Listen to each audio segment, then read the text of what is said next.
Bob Nagy, AB5N back with a radio review. Now I know I'm late to the party. You've seen a lot of stuff on the Yaesu FTX1F already, but I'm not going to waste your time here. What we're going to do is compare the 705 Icom with the FTX1F Yaesu head to head, feature to feature, and see who did a better engineering job. Let's get after it. Before we even start looking at these radios, I'm going to tell you that a lot more than receiver selectivity and sensitivity goes into making you happy using a radio. So I made a chart here of what my important things are in the order of importance. Yes, they are the most important, receiver sensitivity and selectivity, but the rest of this stuff is really important to me too.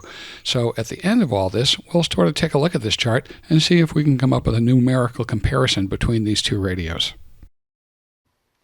Let's take a look at the FTX1 Foxtrot 1F. This is the field unit without the amplifier connected up to it, and we're going to show you just some of the basic layout here. Your display can be two bands on top of each other, can be one band with the spectrum scope on the bottom, or it can be two bands with a spectrum scope on the bottom. You can select which band you'd like to see on the bottom.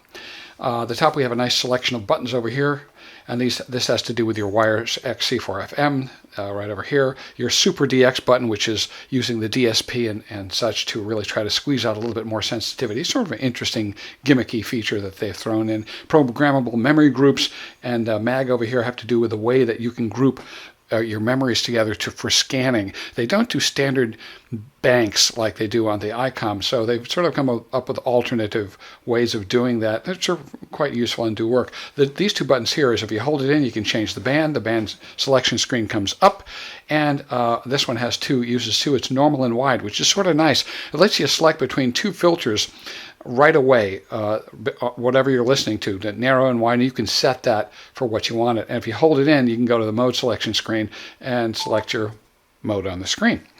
Over here, it's nice to have a VFO memory button right on the top, which the Icom does not have, and memory right if you hold it in. Want to run split, hit that button. You're tuning around on a memory and you want to throw it over to the VFO, hold this button down, and then if you hold it all the way, you can go into memory tune. On the front, I mean, it's quite simple. The power buttons over here, it's nice. These have like a contour to them that sort of fits your finger. Feels good. You can select the color that you want to represent VFO or memory around the tuning VFO dial over here. Quick memory bank, that's 5 or 10 memories that you can write in there quickly. Selectable 5 or 10. Your clarifier, you can set that up for receive and transmit or just receive. The back button is nice because if you're into the memories a bit and you don't want to hit back on the screen, you can just hit back, and you're back up to the top. And this, unlike the Icom with its progressive VFO tuning, allows you to select fine, normal, or fast, and you can adjust the way that the VFO tunes in increments in the menuing system. I would reverse that if I was them. I would, as soon as you press it, that should be fast instead of fine, instead of holding it in to get fast. That's one of the things I'm not too sweet on the Yaesu, because with the lack of progressive tuning, you are using that button quite a bit. On the bottom, we can see it has two little ports over here, and that's the speaker outputs, which is sort of keen because it has two separate speakers for the two bands in there that you can be running pretty much at the same time. Taking a look at the right side over here, this is where you put your SD card. This is where you put your additional accessory Bluetooth card if you want to. And we know it works with the Yaesu stuff. People are going to have to check whether it works with other headphones and such. The battery slides and snaps on the back, and it is huge, giving this radio its nearly 4-pound weight, significantly more capacity than the Icom. I put a little rubber sticky feet on here, so when it's laying back, it sort of has a little bit of a grippy effect. On the back is your connections for the linear amplifier that goes on the back, the SPA1, I believe it is. But without that in the field, you snap the battery on, or antenna tuner module, whatever you want in the back. You've got the HF antenna on top and the UHF VHF antenna on the bottom. Some people are saying they wish that was reversed so they could hook up your HF antenna and stick a little vertical with an elbow on the top so you could have a little local monitor antenna. You can affect the same thing really by using two elbows, come out and go to the right and up, and you can pretty much do the same thing. Got your earphone or extension speaker connector over there. This is a multi-pin connector that goes to the linear amplifier that bolts on the back, or like me probably, I'm going to bring it out with a connector for keying non-Yaesu amplifiers and tapping into other things that are provided on that multi-pin connector. It's a pretty standard connector. Here's your 12-volt connector right in the back, 13.8, and your ground connection. And the last of the I/O over here is pretty common stuff. You got your headphone connection, your key or paddle connection. You can select for that. You got your GPS dongle, which is an accessory that goes in. It's a little sort of flat thing that fits over here if you want to get into APRS, active APRS operation, and your USB-C connection over here. Glad they did that with a C. And your RJ45 mic connector on the bottom. So, that's pretty much the lay of the land here on the FTX1F.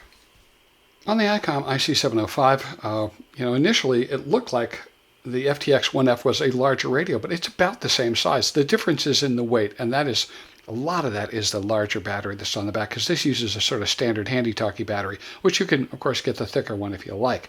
The display on this, we'll be comparing that in a moment, seems to be about the same size, almost exactly the same size, but, Icom's approach to interfacing with the radio is quite a bit different. Tuning knob is just slightly smaller than on the Yaesu, perfectly adequate. It has a little finger indent like the Yaesu.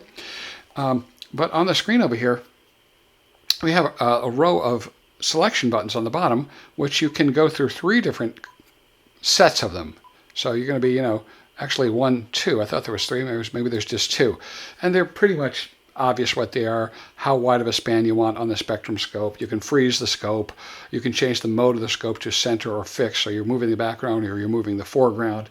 And this goes into your display settings and things like that. We have a set of hard buttons on the bottom. Getting in the menu is pretty darn easy on this. You don't have to hold anything in for 2 or 3 seconds. Bammo, you're right there. You got your 2 sets of menu things and your back button. Function is a selection of commonly used things that you're going to use a lot, like turning the preamp on and off. AGC, well, not as much, but you got your compressor on and off, your transmit bandwidth, which is really critical. You can turn your monitor on, and these are all the standard things that you're used to seeing. This M scope button over here sort of selects between a wide scope or narrow scope and allows you to customize the screen. You got another quick menu over here with selections that it's sort of same thing as the function basically, but it has other stuff on it. It is not selectable. You can't put the stuff you want in there. It is what it is, and you'll get used to using it. And then exit's like the back button over here. So on the Yaesu, we have our RIT/XIT function here, XFC function. We've got memory pad, which is sort of like the quick memories, and your scan button, which is nice to have that right on the front. Can we see that in there? Sort of. These buttons right here, this button right here has, a press in function, which is nice because whatever you're sort of working on in the menus, this will sort of reflect it. And if you touch it, you can adjust that item, highlight it like that. And so it's easy to get to stuff. And when you're adjusting stuff in the menu, you're going to use this. And also, I'm in memories right now. I was tuning around on a memory, which is available in both radios. But there you go. You can go through all the memories and banks of memories that you've got set up over there with this rotary switch. But if you're in VFO mode, you can tune with it. Twin passband tuning. This is standard stuff on the Icom there. That's for your sliding the passband around and narrowing up things on the receiver. You got a Vox button turning on and off over here. Break-in button for activating transmit on CW.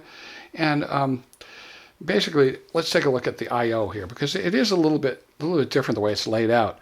What the Icom offers here is a dedicated connector for keying a linear amplifier because they didn't offer a bolt-on linear amplifier. So they're giving you the dry key line over here to key an amplifier with, and that's pretty darn useful.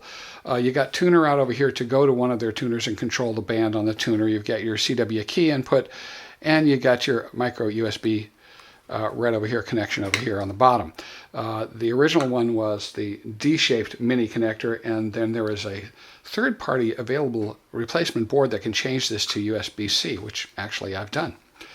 Both of these have 1/4-20 threaded holes on the bottom to hook up to little mini tripods. That's a lot how I operate it. This radio has one connector for everything, does not separate them out.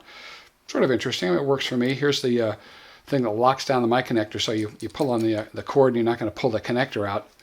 And what does this one say? Speaker mic. Okay, yeah. Well, you can use both of these and use the speaker inside of the microphone if you want, or just use the speaker inside of here and use just the microphone talking the radio. Now, this radio does not have a nice detent that it will sit on me. It tries to do it. It's got a little bit of it, but it's heavy enough in the front that it does not really work. So I just stuck a little piece of foam on here to hold it up. I get a little light reflection there. But basically, either of them are quite easy to operate, and with the size of the radios, they really made good, efficient use of the available area for buttons. Neither of these radios has a built-in antenna tuner, but you do have a bolt-on option on the back of the Yaesu. The Icom 705 does not have that option, but they do have external tuners and stuff that this can talk to, and there's an auto-tune button here, and also this does support quite a bit of speech stuff, so for blind folks, it's going to talk to you pretty well, from what I understand. Anyway, research that if you need to. Taking a look at the display on the Icom 705, I have always loved the way they execute their displays. Resolution is really good. It couldn't really be any higher with the distance that you're looking at it from, and it has had averaging for a long time. They've always included averaging, which smooths out the display. Plus, the colors are infinitely adjustable. So I've got this bright lime green on top of the purple for the hold, max hold, and then I've got this nice blue under here, and that's exactly what I wanted. I like the green trace on the spectrum analyzer, so I was able to customize it exactly. And as far as span and stuff, that is pretty much the same, although when you touch it, it increments through the different spans. And the selections are very similar, and as well, when the scope is zoomed way in, it lags a little bit from the audio itself. So for SSB, you're probably going to be around 25 kilohertz for the given real estate that you're working with over here. I have no complaints with this display whatsoever. It's always been sort of my benchmark display, and the refresh rate seems to be, I would say, 25 to 35 frames per second, something in the high 20s probably, absolutely adequate. The Yaesu display, shown here in single band mode, is quite similar now because finally, and without saying a word, after a lot of people like myself suggested it, they added averaging to the display. So it smooths out the stuff that you see coming up vertically over here. It's not as smooth as the Icom, but it did help quite a bit because without any smoothing, and that's FTDX10, FTDX101D series, no averaging like that. It's just a stroboscopic effect, and I find it gives me viewer fatigue after a while. Now we can slow it down and sort of pour a little bit of molasses on it, and it looks very, very similar to the Icom. The meter on this is a lot nicer because it's almost pseudo-analog. It has a little bar that comes up. Of course, there's no signals on there right now. What also is nice is that the radio leans back and is very happy to do so, and it's nice and solid when it does. Okay, as you can see, there's a nice sort of analog-y meter coming up over there, and we can hit the display and have the two bands going and then select which one we want to look at on the spectral display down here. But on this one, rather than having a set of buttons under the screen, it has many of them on top, it has the same kind of selectable situation going on at the bottom of the screen here. Now, these colors are not infinitely adjustable. Thank goodness they had green, which is what I liked. But you don't have infinite adjustment on these like you do on the Icom. You have a number of selections that you can do. This thing also has another trick in its bag, though, the 3D screen. Now, this is just set up with green, but you can do it with sort of multiple colors here, which shows it a little bit better. Both of them have this, which is the multi-screen option where it's showing you sort of an audio oscilloscope type of trace, and then the bandwidth, right, zoomed into the bandwidth here where you can see the bandwidth of the signal, along with a squished version of the spectral display. Now, on this size display, I don't know, I never use this, but it's sort of cute. Bada bing. Now, the 3D, unquote, display here is, a thing of personal subjective, like or dislike. A lot of people are like, I don't use that at all. And I forget I even have it. But there are some occasions which it's quite useful. And it is, I would say, more than a gimmick. It's an interesting innovation. So all in all, they use better, they do have better use of the space given the same size screen on the Yaesu. And of course, this is a much newer radio. So it's going to appear to you that it has been developed many years later. It also has a continuous zoomed-in display right here on the actual signal that you're looking on, the passband that you're looking at, which is just great. The Icom does not have that. So neither of these are absolutely perfect, but for the size of the screen, the real estate available, they're making really good use of it, and the Yaesu does a little bit better than the Icom in that case. That's it. Erupting right now. Now, the FTX1F is a dual receive radio, but it doesn't receive on the second band when you're transmitting. So here I've got the weather station on the left side and 40 meters on the right. We'll always record with the internal speakers because that'll give the best effect, if you're out in the field using the actual radio without an extension speaker. But I'll key up on 40 and then we'll see that the weather station goes away. The temperature was 70 degrees at Fort Smith. The temperature was 73 at Fayetteville. Fog was reported. Now just take a look at the size difference in these batteries. Of course, this is a pound heavier, this whole rig. Well, this is 6400 mAh. It's heavy. I mean, it feels like it weighs almost what that whole radio weighs without its battery. This is 1800 mAh. Now, that's the stock one it comes with. You can get the larger, thicker one, battery for HTs to go in the back of this, but, I mean, even that is not going to match up to this. that weighs well over a pound.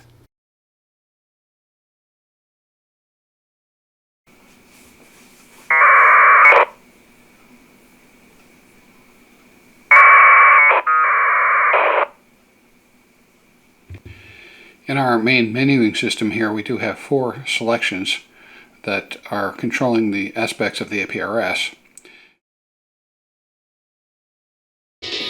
On FM broadcast band reception, there's not a lot of difference in these radios.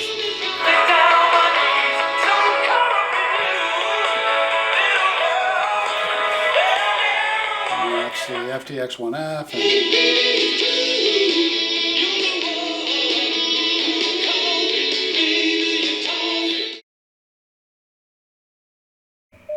All right, let's try the Super DX feature here on W1AW. Now it's coming in, S1, S3, wavering around, and we'll just listen to the change in signal to noise ratio. There's with it off.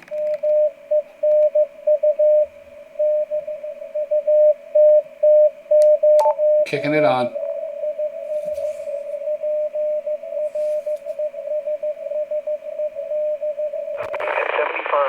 Now let's test the Super DX on a noisy weather station here. It's far away. I have the preamp off. Sunny and 77. In Mount Ida, it was sunny and 73. In Texarkana, it was sunny and 78. In Little Rock, it was mostly sunny and 77. Elsewhere around. There's a difference in one of the things here, and that is on the Yaesu. When you touch an area like this, it's going to tune in that area. In other words, it's going to tune more coarsely when we touch the kilohertz area. We go ahead and touch, go ahead and touch the right side over here. In the single hertz area, you're going to have that frequency input situation where you can put your frequency in directly. On the megahertz, it's going to allow you to tune the megahertz directly. The way it's different on the Icom is that when you touch the middle, you're going to get that faster tuning response. You'll see the arrow go above the 1 kilohertz mark there. We're tuning in 100 kilohertz increments when we have that there. This we tune over here and we're going to get that fine tuning thing, but now that's where you get the frequency input on the Yaesu. When you touch the megahertz, then you get the frequency and band selection or direct frequency input for the Icom. So it's just works slightly different. So let's look at absolute sensitivity on the aircraft band for the heck of it. So injected a signal generator at 138 dB down, and we can detect the signal. That's about 50% noise. Let's check the Icom. And about the same. Let's check that preamp is on, just like the other one. This is a weather station that's very far away using a 19-inch Comet whip right off the back of the radio in the house here. Wear lightweight and loose-fitting clothing. Try to limit strenuous activities to early morning or evening. Take action when you see There's a preamp on. exhaustion and need stroke. It was sunny and 73. In Newport, it was sunny and 74. In Jonesboro, it was sunny and 77. In Memphis, it was sunny and 79. And finally, in Stuttgart, it was... And here's our 138 dB down reference signal on 450.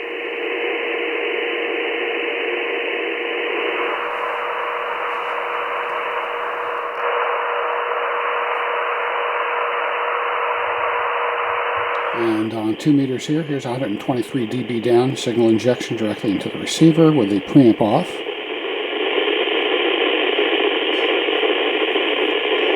Let's kick the preamp on. Well, that's pretty nice.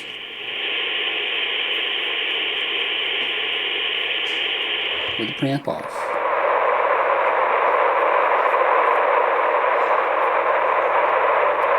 The signal is not really detectable. Let's kick on the preamp. Huh. Very interesting, because we have the same amount of quieting now with the preamp on 2 meters as we had with the preamp on the Icom, but with it off, the radio is much less sensitive. Very interesting.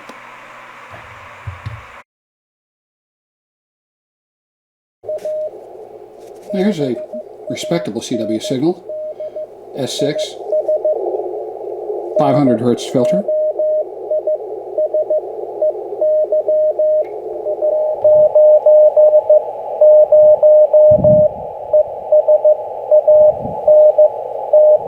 Very, very similar. I just think there might be a slight bit less background noise on the Icom.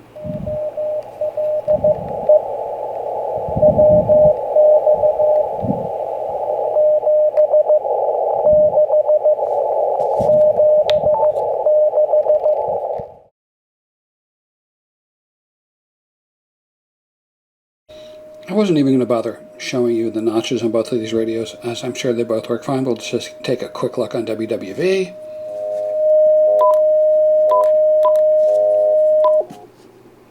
Certainly takes the tone right out.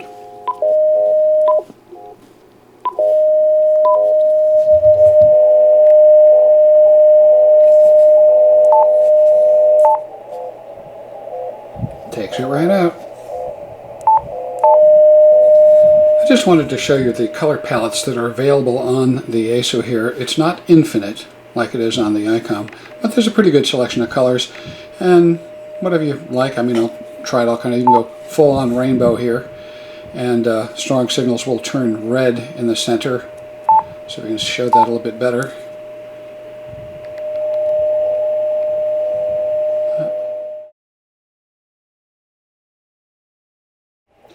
Taking a look at the Yaesu menuing system, we go into it here, and when we rotate our function knob, it increments through all of these different selections from 1 to 3 pages. This is the starting page 1, and anytime you select any of these by pressing the function button in, that becomes the function button's control at that point. The second page is about CW stuff, all the standard stuff, speed, pitch, break-in delay. Plus you've got your message recording and playback over here. And the last page is for FM and C4FM Fusion Digital. But also on here is APRS, the 4 selections here. And now these sub-menu settings, this is where you're really getting into the deep stuff. And this is where you sort of got to memorize where this stuff is, because it is logically listed under each of these. Like, you know, display setting, and you're getting a lot of the stuff you'd think you would get, but I do find that many times you cannot possibly remember where something might be located. In here, you're just pressing up and down and selecting something and adjusting the value with the function. And you can get back out of it, back, and there's also a back button on the front of the radio. But, you know, these are, I don't know, for me it's sort of an evolution of their older menuing system, and it's on the FTX10, it's on the 710, it's on the 101D series. Very much the same kind of stuff. And there's also a separate menuing system for the APRS here. They've expanded the capabilities in the last firmware revision. So once you get used to it, it's functional. On the Icom, it's a whole different story. We press the menu button, and this is sort of the new and revised menuing system that's been on their 7300, the 7610, this radio, and I imagine they're going to continue with it. But sort of a nice graphic representation. You select it, you pretty much know what it's going to be, and it's pretty easy to find your way around. For the more fine-grained stuff, you hit set, and this is their, the equivalent of the separate little sub-menus on the Yaesu. But these are not as many options, that's for sure, but they're pretty easy to find. And of course, you have your remote control stuff on here too. In other words, the net stuff. Your DV set, of course, this is D-Star, not C4FM. But this system, in addition to a few other things, like you've got your buttons on here, and you also have a function button and quick menu, sort of gets you where you're going pretty quick. The function hard key, press key on the front of the radio, has just 2 pages, and it reflects what mode you're in. But this is the stuff you use often, so it's pretty easy to get around. The thing that gets me on this radio, if I had to complain, is that the VFO to memory situations, I never can remember where you switch from VFO to memory. There's no hard key for that. Oh, there's no key there. There's no key in the front of the radio. So I think there's a couple ways to get into it, but the main one for me is touching this VFO thing, and then you can select Memo or VFO, the group that you want to be working with. I have all the different groups in here. So this is what's really quite nice on the Icom, because you have discrete groups of memories that you can put anything in there. So there's some shortwave stations, 2 meters, your 5 megahertz channels, FM, FRS, GMRS, local, and plus, what I do also, I've got the HF stuff in there, that if I'm going to a place like Drive to Lorain, Ohio, which I do often, I can put in all the 2 meter frequencies in there, stuff like that. I've got the satellite frequencies in, so it makes for pretty darn slick operating situation. Now, this is one of the really huge differences in these two radios and in the family's, design of Icom versus Yaesu. And that is the Yaesu, when you want to tune around, you can set, the basic granularity or the fine-tuned nature of how fast the main tuning dial tunes. But if you want to speed it up or slow it down, you've got a fast and a fine button over here. If you press it once, you get fine, so you start really getting down to the single hertz. And if you want to go fast, you hold it down, and you're moving faster, but not that fast. So if you want to crank across the band, it doesn't happen that quick. Here we can just touch the screen and move around. So if I wanted to move up the band rapidly, I could go bop, bop, bop, bop, bop, bop, and that would move me up fast. And then I'm going to side mention that changing the band, you got to hold in one of the top buttons and then select your band over here. And that's sort of fine, but it should be a one-button press, not a hold press, because you're going to do that a lot. I find that changing bands a lot of times for me, I just touch the megahertz and go like this and get there even quicker. Ooh, not that band. And that's sort of the way you navigate around this radio. But a lot of times you're pressing in that fast button to get yourself to move around a little bit faster, and it's just not that quick. Now on either radio, you can go ahead and touch that area and be tuning at a fast rate or finer rate. Again, they're the opposite. If you touch this on the Yaesu, you just can change the megahertz. Here you get the requester for the band. It's the opposite on the Yaesu. You press here to get that. But on the Icom, you have progressive tuning, and that means the faster that you tune the tuning dial, the VFO dial, it picks up speed. It has a gear up situation. So as soon as you start going fast, it moves across the band faster, and that allows you to really get across, whoop, you get across the band pretty fast. Whoop, I'm back up at the top of the band. So it's a wonderful little feature that I don't know why everybody doesn't implement. I don't know if they have it patented or what, but progressive tuning is one of the reasons that I sort of leaned to Icom for many years. I'm sort of in the middle now, not leaning in any direction, but that single feature differentiated Icom, and your interface with that radio is that tuning dial 90% of the time.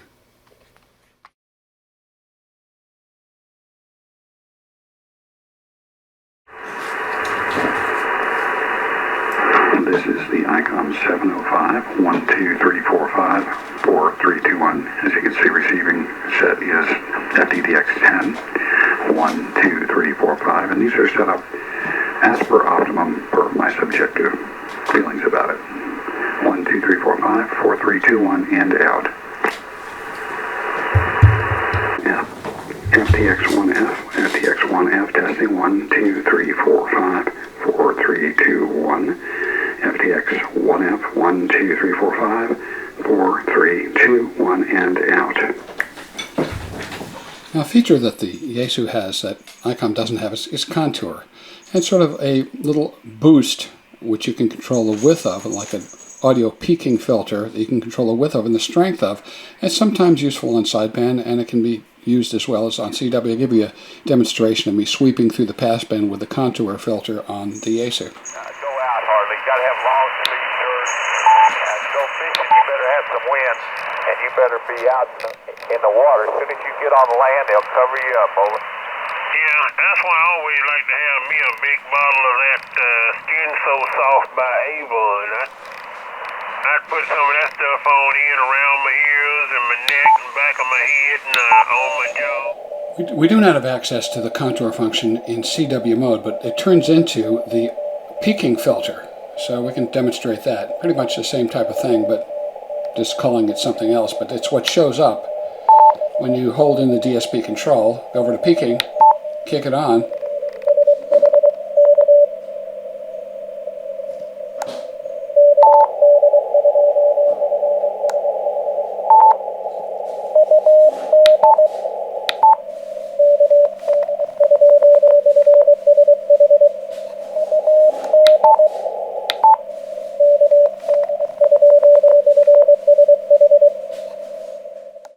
Now, both of these radios have their own digital modes, C4 FM Fusion Wireless X on the Yaesu and D-Star on the Icom.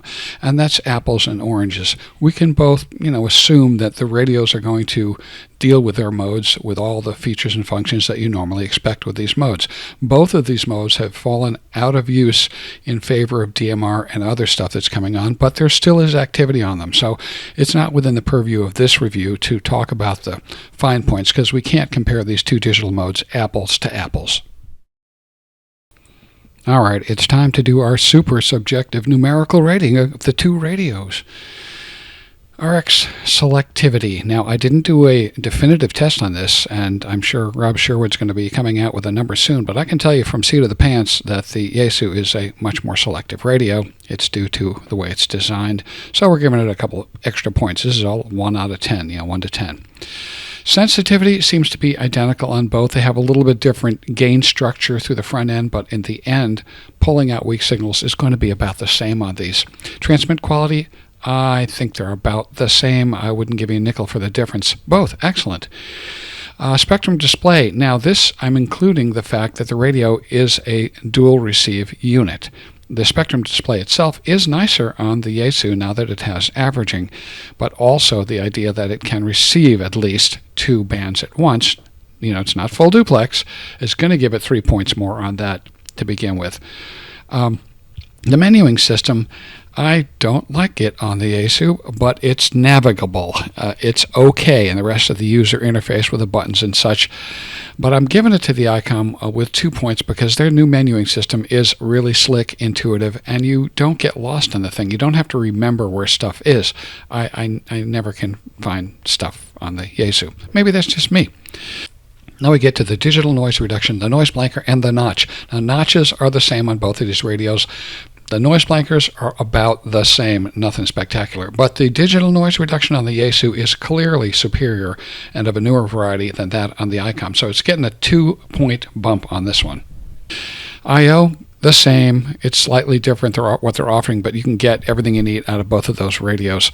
The looks, the radio, the Yaesu looks a little slicker. It does. I'm just giving it a point. But the 2 front-firing speakers, the whole look of the thing, that even the better battery to them, including in that, it's going to give a point over to the Yaesu. You can go with multiple batteries if you wanted on the Icom on the back and make up the difference. So cost value.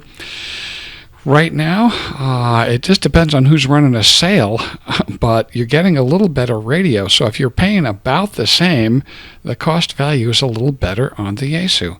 So that's why I'm tipping my hat to the Yaesu in this case, 78 to 71. Sure, it's about 4 or 5 years newer in design, the Yaesu, so they have better chips to work with, got a lot of experience in this, and they're also pulling a lot of stuff from the FT710, the FTDX10, FTDX101D series, so they're able to really put a bunch of interesting stuff in there and now create an entire family of radios that sort of operate the same. So there you go. Yeah, newer radio, a little bit better. Well, that's why we're checking it out. I didn't even mention the option of the Optima on the Yaesu, and that is a $600 edition. You get 100 watts on HF and 50 on UHF VHF plus an antenna tuner. Wow, Icom never got their act together to provide this kind of amplifier for the 705. We all knew they should have. So when you talk about that as an option to customize and configure the Yaesu for your particular needs, that would bump their total score way up, because $600 is actually a good value for that. All right, so there you have it. 2 amazing radios, similar price point, but very different way that they engineered these radios. And, maybe one of them feels better for you. I go for the user experience here because those numbers don't always tell you, abject lab numbers, how it feels to operate a radio. So I hope that has clarified it a little bit for you and maybe clarifies your decision on which one you might want to own. Till next time, see ya.